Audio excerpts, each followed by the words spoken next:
안녕하세요. 여수일발입니다. 2022년 4월 5일 화요일 시장의 위험에도 나스닥은 TQQXXL 다시 빨간불이 들어왔습니다. 앞으로의 방향은 어떻게 될지 한번 나눠보겠습니다. 지금 보시면 지난 한 달 엄청난 반등 랠리 펼친 뉴욕 증시는 지난주 보합세를 보였고 S&P 지수는 기술적 저항성엔 4,600선까지 치솟은 지 주춤하고 있습니다. 향후 방향을 놓고 월가는 둘러 갈렸습니다. JP모간, UBS, 에버코어, 아다넬 리서치 등은 향후 상승세를 이어갈 것으로 보고 있습니다. 고용 소비 등 경기가 좋지 않으며 인플레이션에도 월가 기업의 이익의 전망치는 낮아지지 않고 있다는 이유에서입니다. 반면에 모건 스탠리, 뱅크 오브 아메리카, 파이퍼 샌들러 등 같은 경우는 경기와 소비 둔화 가능성을 지적하면서 부정적인 전망을 제시하고 있습니다. 그래서 이 은행들조차도 오를지 떨어질지에 대해서 의견이 분분합니다. 그래서 여러분들이 지금은 어떻게 대응해야 되고 장기적으로는 어떻게 대응해야 될까를 계속 고민해 봐야 되는 순간입니다. 둘 다 이 모두가 다 오른다고 외치면 얼마나 편하겠습니다. 그리고 다 내린다고 예측하면 얼마나 편하겠습니까? 하지만 이 둘을 우리가 적절하게 알아보고 우리는 어떻게 대처해야 될지 항상 생각해 봐야 될 것 같습니다. 먼저 모건 스탠리는 경기 둔화의 근거로 지난해 재정 부양책에 인해 치솟았던 수요의 정상 복귀, 높은 인플레이션에 인한 수요 파괴, 전쟁으로 인한 식량 에너지 가격 급등, 수요에 따라 재고 축적 등을 들었습니다. 특히 그는 앞으로 세 가지 요인은 시장에서 어느 정도 반영됐지만 네 번째는 그렇지 않을 것이라고 봤습니다. 그는 공급이 수요를 따라잡으면 기업들은 가격을 올리기 어렵고 많은 영역에서 할인이 시작될 수 있다고 봤습니다. 이익이 감소할 수 있다는 뜻입니다. 그래서 이런 이유 때문에 모건 스탠리는 앞으로 주식이 하락할 것이다. 네, 여기서 틀린 얘기는 거의 없습니다. 하지만 이걸 예측했다고 해서 주식이 무조건 떨어지진 않는다는 게 문제겠죠.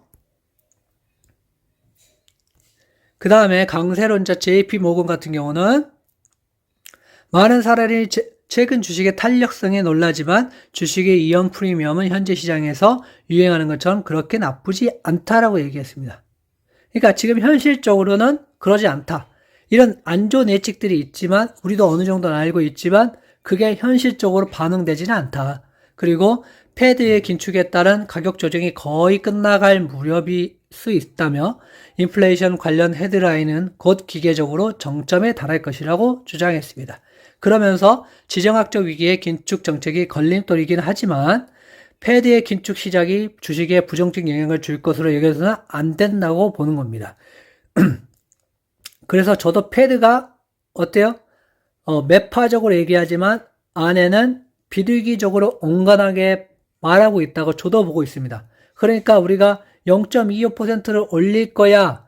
어떻게 보면은 0.25%를 올렸던 거는 매파적인 게 아니라 비둘기파적인 온건한 태도를 보였다는 것입니다. 그래서 좀 이거를 해석하는 게 조금씩 다 다르기 때문에 여러분들도 그 해석을 정확하게 보셔야 됩니다. 하나의 뉴스만 보고 하나의 리서치만 보고 이게 무조건 맞다라고 하시기에는 지금 시장은 그게 통하지 않는다는 것입니다. 그래서 평상시에는 통하는 시장들이 있었지만 그게 지금하고 맞지 않으니까 여러분들도 잘 생각해 보시기 바랍니다. 그래야 하지만 이날은 JP모건이 압승했습니다. 그래서 결국에는 다우는 0.3, SP500은 0.81, 나스닥은 1.9%가 올라와 주었습니다. 그래서 하루를 마칠 것이냐 아니면 장기적으로 보고 마칠 것이냐 이 부분에 여러분들 좀 초점을 두시고 생각해 보셨으면 좋겠습니다. 그래서 저는 장기적인 플랜과 단기적인 플랜을 가지고 여러분들에게 말씀을 드리고 있습니다. 그래서 그것들을 잘 참고하셔서 여러분들 투자하셨으면 좋겠습니다. 오늘은 머스크 형이 트위터를 지분을 사면서 트위터 27%가 올랐고 메타는 4%, 핀터레스트는 6.4%가 올라주는 것을 볼 수가 있었습니다. 그러니까 이렇게 한 방에 영향이 있는 사람이 어떻게 행동하느냐, 그리고 앨런 같은 경우가 예전 트위터에서 트위터 어떠냐, 뭐 이게 어떻냐고 하면서 자기는 3월 중순 정도에 보면은 벌써 트위터 지분을 그때 매수를 했습니다. 그리고 나서 트위터에 한번 날리고 오늘 터졌던 것입니다. 그래서 트위터는 27%가 올랐습니다. 27%. 어마어마한 숫자죠. 그래서 앞으로 어떻게 될지 계속 좀 지켜보셨으면 좋겠습니다. 그래서 지금 트위터에 들어가라는 얘기는 아닙니다. 지금 너무 많이 올랐습니다. 자, 어제 보시면 TQQQ는 6%, XOXL 4%, BULZ 10%, FNGU 12%, 지금 이제 중국주들이 지금, 재무 상태를 건전하게 우리가 발표할 테니, 우리가 너희들의 미국이 요구하는, 재무 요건들을 다 우리가 받아들이겠다라고 하면서 중국 주식들이 올라가고 있습니다.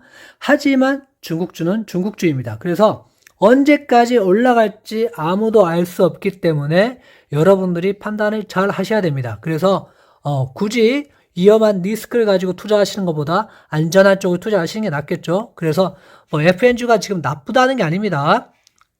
굳이 지금 중국주를 들어가실 필요는 없고 FNG가 있으시다면 이 상승을 계속 좀 즐기시면서 나중에 어떻게 대처할지 좀 알아보셨으면 좋을 것 같습니다.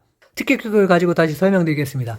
TQQQ 보시면 쭉 올라왔다가 3일 하락하고 어제 반등했습니다. 그래서 우리가 원하는 목표치까지 가면 참 좋겠죠. 하지만 기간 언제까지다? 4월 12일 전후로 아마 많이 나눠질 것 같습니다. 저는 말씀드렸지만 4월 12일 전까지 벌써 50%를 매도를 했고 30%는 4월 12일 전까지 제가 원하는 목표치에 다다르면 분할 매도를 할 생각입니다. 그리고 나머지 20%는 4월 12일 날 어떻게 나오는지 보고 우리가 생각했던 것보다 낮게 나올 수도 있잖아요. 시장의 지표라는 거는 그건 아무도 알 수가 없습니다. 그걸 안다면 뭐 투자하기 엄청 편하겠죠. 하지만 알 수가 없기 때문에 그때 가서 나머지 20%를 분할 매도를 할 생각입니다. 그래서 제가 어제도 말씀드렸지만 이번 주는 아무래도 올라올 가능성이 크다. 그렇게 말씀드렸습니다. 그래서 이번 주는 아무래도 계속된 상승을 조금 해주지 않을까. 물론 가다가 살짝씩 조정이 올 수도 있고 이 박스권 안에 갇힐 수도 있지만 저는 올라간다에 조금 더 많은 확률을 가지고 있습니다. 그래서 여러분들도 파악을 잘 하시고 해보셨으면 좋겠습니다. XXL은 생각보다는 많이 못 올라와줬어요. 떨어질 때는 팍팍 떨어지더니 올라갈 때는 조금 올라갔어요. 그래서 얼마나 더 올라갈지 모르겠지만 이것도 마찬가지로 4월 12일 전까지 똑같은 방법으로 대처를 할 생각입니다. BULZ도 한번 보겠습니다. BULZ 어제 많이 올랐지만 그래도 아직 우리가 생각하는 선까지 많이 안 갔죠. 그래서 좀 더 올라가줬으면 좋겠다. 이렇게 생각하고 있습니다. 올라갈 때마다 내가 원하는 점을 가지고 풀 매도가 아니라 분할 매도로 하셔야 됩니다. 지금 사셔야 되는 거는 알아서 결정해서 하시고 전 여기서 사서 여기까지 올라갈 거라고 생각하는데요 하시는 분들은 하실 수 있겠지만 저는 매수하지 않는다에 표를 걸고 있습니다. 자, FNG도 보겠습니다. FNG는 어제 조금 올라와줬기 때문에 지금 올라왔던 3일 전에 모습하고 거의 지금 똑같은 지점까지 왔잖아요. 그래서 물론 더 올라가면 좋겠다. 올라가면. 그래서 그 지점들이 올 때마다 분할 매도를 하면서 대응을 하시면 좋을 것 같습니다. QAD는 매수의 기회가 없죠. 지금 매수가 이렇게 와야 되는데 이 지점 밑으로 와줘야 되는데 매수의 기회가 없기 때문에 기다리는 거 외에는 방법이 없습니다.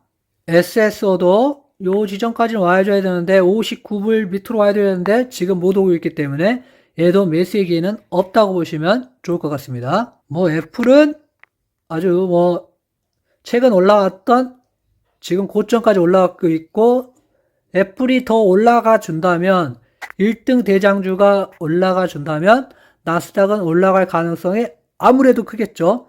물론 애플 혼자 잘하고 간다 해서 되는 건 아니지만 일단은 1등이 치고 올라가 준다면 어때요? 나머지 나스닥 동생들도 올라갈 수가 있다는 겁니다. 여러분들이 그래서 일단 내가 애플을 가지고 있든 가지고 있지 않든 애플을 항상 보셔야 되는 종목입니다. 애플. 반도체 가지고 있으신 분들은 뭘 봐야 돼요? 엔비디아 무조건 보셔야죠. 엔비디아, AMD 뭐 이런 것들 보셔야죠. 그것들이 얼마나 올라가는지 지표로 보셔야 됩니다. 그래서 엔비디아도 떨어졌다가 다시 아마 이렇게 올라가 주지 않을까 생각을 해주면서 엔비디아가 힘을 내주면 내줄수록 XOXL은 더 갈 수가 있다. 이게 뭐 기본적인 모토죠. 물론 엔비디아만 안 좋아서 떨어질 수도 있지만 거의 그럴 확률보다는 엔비디아가 올라가면 XXL은 간다라고 생각하시면 좋겠습니다. 마이크로소프트도 이렇게 떨어졌다가 올라가고 있죠. 뭐 이렇게 큰 하락 없이 올라가지고 있습니다. 그래서 1등주, 2등주, 뭐 10등까지 보시면서 얘네들이 올라가는지 안 올라가는지를 먼저 체크하시는 게 TQQQ를 잘 사시고 팔 수 있는 거라고 생각하십니다. 그래서 1등부터 10등까지가 올라가면 TQQQ는 올라갈 확률이 당연히 높은 거고 그건 누구나 아는 거니까 얘네들이 떨어지면 함께 떨어질 가능성이 크기 때문에 무조건 보셔야 된다라고 생각을 해주시면 좋겠습니다. 그리고 어저께 어마어마한 상승을 해줬던 또 테슬라 엄청 상승해줬죠. 그래서 테슬라는 이렇게 떨어질 것 같으면서도 올라와주는 테슬라입니다. 그래서 뭐 지금 매수를 하기에는 조금 위험한 상태이고 이거를 스윙으로 투자하시는 분들은 어느 정도 올라가시면 분할 매도로 하셨다가 한번 기다려 보시는 것도 좋다. 하지만 나는 테슬라 장기 투자자야 하시는 분들 있잖아요. 저도 테슬라 안 팔고 그냥 가지고 있어요. 오르든 내리든 안 팔고 있고 만약에 산다면 2번 계좌를 만들어서 이렇게 700%올 때 800%올 때 이럴 때 사시면 됩니다. 그래서 1번 계좌는 만약에 내가 한 700불 때 갖고 있어. 그럼 1번 계좌는 홀드. 만약에 2번 계좌가 다시 700불 밑으로 오면 아니면 뭐 800불 밑으로 오면 그때부터 2번 계좌로 따로 포트에 담는 겁니다. 이런 식으로. 이렇게 해서 계좌를 나누셔야지 얘네들 섞으면 평단가만 올라가요. 그래서 제가 테슬라를 지금 따로 안 사는 이유는 뭐냐면 1번 평단이 좋은데 굳이 여기다가 계속 700, 800, 900 이렇게 부어봤자 평단가만 올라가지 좋아지지가 않아요. 그러니까 여러분들 제가 누누이 설명하지만 꼭 1번 계좌 있으신 분들은 2번 계좌를 꼭 만드셔야 됩니다. 2번 계좌. 이게 중요해요. 이게 포인트예요. 그래서 뭐 수익이 안 났다 하신 분들 있지만 2번 계좌 만드신 분들은 어때요? 다 수익 나셨잖아요. 지금 수익 나셨어요. 1번에 아무리 물을 부어도 1번 계좌는 좋아지지가 않아요. 여러분들. 내가 보통 사셨으면은 뭐 3분의 2 가량을 1번에 샀는데 다시 3분의 2를 붓는다고 얘가 많이 떨어질까요? 떨어지지 않습니다. 2번 계좌를 무조건 활용하셔야 됩니다.